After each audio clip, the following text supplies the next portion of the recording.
Welcome. I am going to show you how to easily repair carpeting damaged by your cat or dog at the edge of a doorway where the carpet meets your hard flooring. The entire process should take you less than an hour and cost less than $10. And when you are done, it will look beautiful. Note that this technique will not fix damage in the middle of a carpet or damage by a door that is extensive. In most cases, the damage will be the same as mine, an inch or two deep running directly along the door entrance. You may need to modify the technique as shown to meet your own unique needs. For most of you, however, that should not be necessary.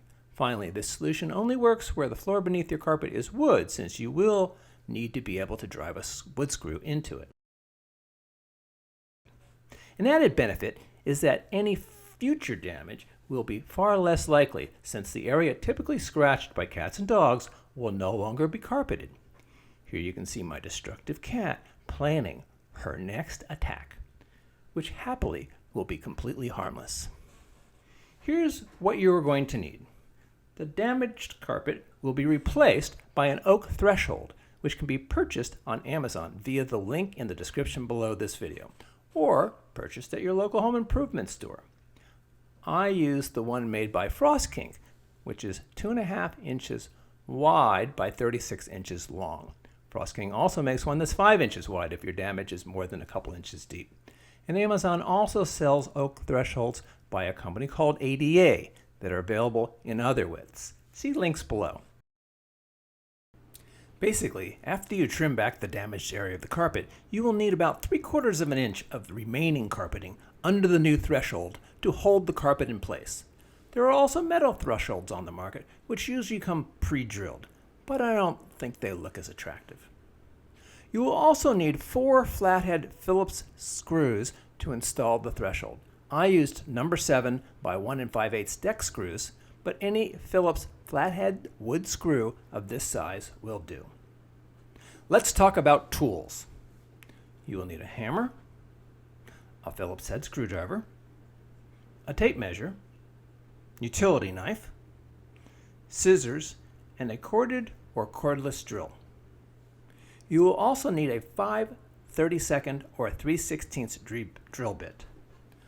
I prefer the 5/32, but the 3/16 is fine. Finally, you will need a 1/2 inch countersink bit to allow the flathead screws to sit flush on the threshold. Oh, and you will also need a hand or power saw to cut the threshold to its proper length. Step 1. Remove the door above the damaged area by closing it, removing the 3 hinge pins, and then setting it aside. The easiest way to remove hinge pins is by pushing them up and out from the underside of each hinge with a narrow Phillips head screwdriver or nail and a hammer. Removing the door allows unrestricted access to your work area. Step 2. Measure the exact width of your door opening in the spot will be installed. Note this is the opening where the door was sitting and not the slightly narrow space made by the trim that the door seals against. Usually this area is 32 inches wide. You can take this measurement either by using a tape measure or by placing the actual threshold against one edge and then marking where it would meet the opposite edge. Measuring exactly is critical to minimize any gaps on either end of the new threshold. Make it too long and it won't fit, but of course that's better than making it too short. Note, if the damage to your carpeting extends slightly beyond the edge of your door on one side or the other, as it did on one of mine, you will need to cut the threshold longer to allow for it to cover this area as well. Next, make a clean, straight, perpendicular cut at the determined length. Then check it for proper fit. Step 3. We are going to drill 4 holes in the threshold, and because these holes will show, we want to make them look neat. They should be evenly spaced along the length of the board and also exactly centered in the middle of the board's width. For example, if your door is 32 inches across and you're using a 2.5 inch wide threshold, then you should use your tape measure to place marks on the board at 3 inches, 11 5/8 inches, 20 1/4 inches, and 28 7/8 inches. Of course, if your board is wider or longer or shorter, you'll have to adjust that so that they're evenly spaced.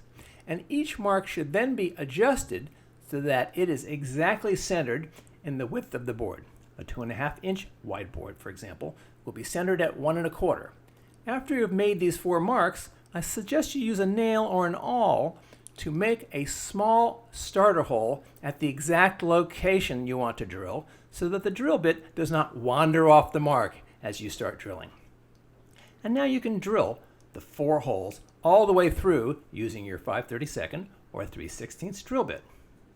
Make sure to keep the drill straight up and down so that the holes are not drilled at an angle. The final step is to use the countersink bit to flare out the top of the hole. When I say top, I mean the top of the board that will be facing up when you install it in the doorway, so that the flathead screws will sit flush when installed. Be extra careful not to flare the hole too deeply, however, with this bit, or your hole will become too wide. Best to do a little at a time, then insert the screw all the way down flush inside the hole to make sure that it's exactly flush, and to see whether you need to drill out a little bit more before proceeding. Now, you're done with preparing the board for installation. Note, if you wish to paint or stain your threshold, it will be much easier to do so now before installation. On one of mine, I chose to add 2 coats of a clear satin polyurethane for a little extra protection. The other 3 are left natural, uncoated. Step 4.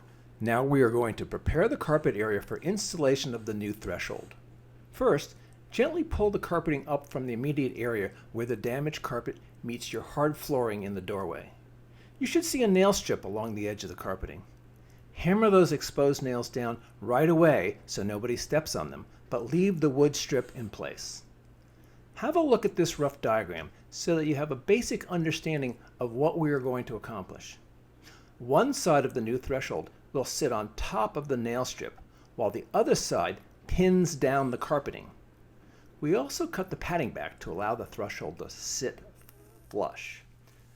First, trim the carpet using scissors so that it butts against the inner edge of the nail strip, as shown here. Next, use the new threshold as a template to mark where to cut the foam padding under the carpeting. You can carefully use a magic marker to trace along the edge of the threshold, making sure not to get any marker on the threshold itself. Best to use an erasable marker if you have one. Then trim back the padding, leaving a 1/2 inch gap between where the threshold sat, so that after it is trimmed, there is that same 1/2 inch gap between the edge of the padding and the edge of the threshold. This gap allows the carpeting to cleanly tuck under the threshold. I found scissors easier to use than a utility knife to trim both the carpeting and the padding. When the carpet and padding are trimmed, vacuum up the whole area. Step 5. We are now ready to install the new threshold. Put it precisely in place. Make sure the carpeting is flat and pulled tightly under the threshold. Put your knees on the threshold on either side of each hole as you drive each screw so that your body weight compresses the threshold into the carpet, holding everything in place. This will create a tighter grip on the carpet underneath. Be super careful not to drive the screws in too far, or you can split the wood as I did here. Best to use a hand screwdriver for the last few turns if you use the drill or power screwdriver to start the screw. That's it! The job is done. If the edge of the carpet ever works its way out, you can always unscrew the threshold and press the carpet back into place. You can also use a staple gun to tack it to the underfloor for extra grip. If this video was helpful, please hit the like button and subscribe to my channel for more life-bettering tips. Thank you.